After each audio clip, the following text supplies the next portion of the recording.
Hi అండి, నమస్తే. నేను మీ Sonia. Welcome back to our channel smart Soni Siva. ఈరోజు మన వీడియోలో ఉల్లిపాయ, వెల్లుల్లి, అలాగే ఎలాంటి మసాలాలు లేకుండా ఈజీగా, సింపుల్గా, అలాగే క్విక్గా ఒక మంచి బంగాళదుంప గ్రేవీ కర్రీని అయితే చూపించిపోతాను. ఈ కర్రీ అన్నంలోకైనా, చపాతీలోకైనా, లేదా దోశల్లోకైనా, లేదా ఏదైనా ఫ్లేవర్డ్ రైస్లోకైనా చాలా చాలా బాగుంటుంది. ఈజీ ప్రాసెస్లో చేసుకోవచ్చు.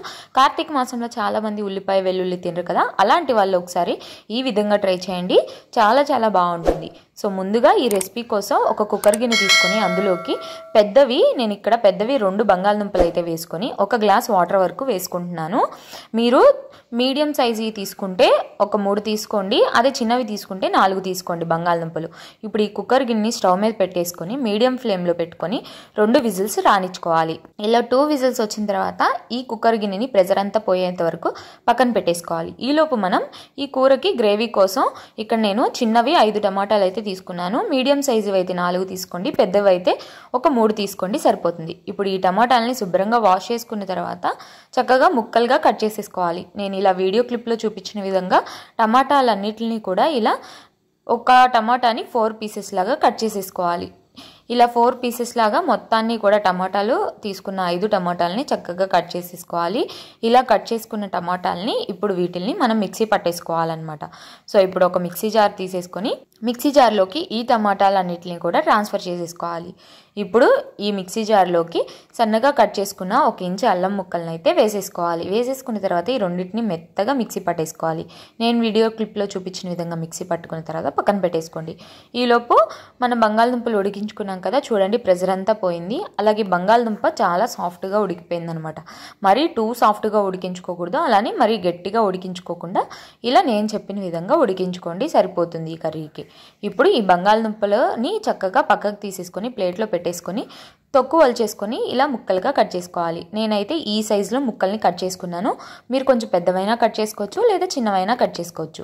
ఇప్పుడు వీటిని పక్కన పెట్టుకొని స్టవ్ మీద ఒక బాండీ గిన్నె పెట్టేసుకోవాలి. అందులోకి ఒక 1 టేబుల్ స్పూన్ దాకా ఆయిల్ వేసేసుకోవాలి. ఆయిల్ కొంచెం హీట్ అయిన తర్వాత ఇందులోకి ఒక 1/2 టీ స్పూన్ దాకా జీలకర్ర, ఒక 1/4 టీ స్పూన్ దాకా ఆవాలు, అలాగే ఒక 1/4 టీ స్పూన్ దాకా ఇంగువ, సన్నగా కట్ చేసుకున్న ఒక పచ్చిమిర్చిని వేసేసుకోవాలి.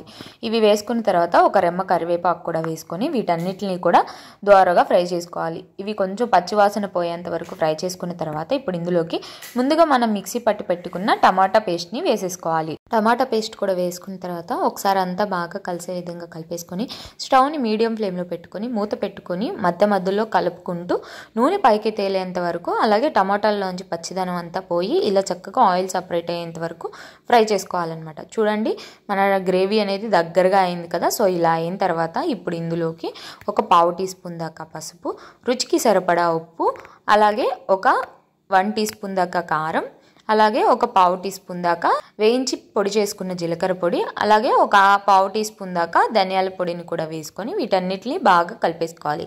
మీకు ఇష్టమైతే గరం మసాలా కూడా యూజ్ చేసుకోవచ్చు. ఇప్పుడు ఇవన్నీ ఇలా కలిపేసుకున్న తర్వాత గ్రేవీకి తగ్గట్టు వాటర్ వేసుకోవాలి. నేనైతే ఇక్కడ ఒక 1/2 గ్లాస్ వరకు నీళ్ళనైతే వేసాను.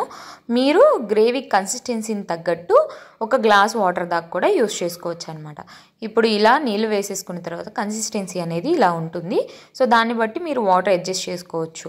సో ఇప్పుడు వీటిల్ని కొంచెం ఇలా మరిగించుకోవాలన్నమాట. మీడియం ఫ్లేమ్లో పెట్టుకొని ఇలా పులుసు అనేది మరుగుతున్నప్పుడు ఇందులోకి మనం కట్ చేసి పక్కన పెట్టుకున్న బంగాళదుంప ముక్కలను అయితే వేసేసుకోవాలి.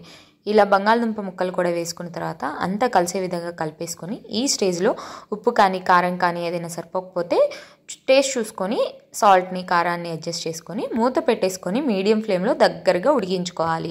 సో చూడండి నేను ఒక 2 నిమిషాల తర్వాత చూపిస్తున్నాను.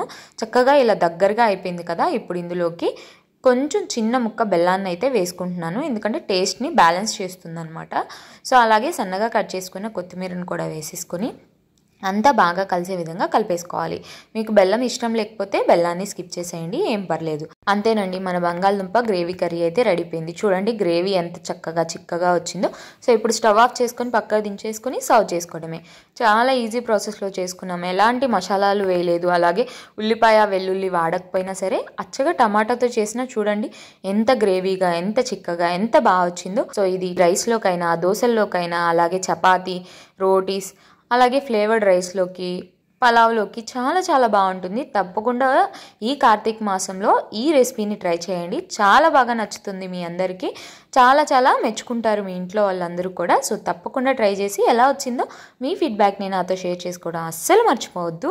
ఈ వీడియో కనుక నచ్చితే వీడియోని లైక్ చేయండి, మీ ఫ్రెండ్స్ అండ్ ఫ్యామిలీ రిలేటివ్స్కి షేర్ చేయండి.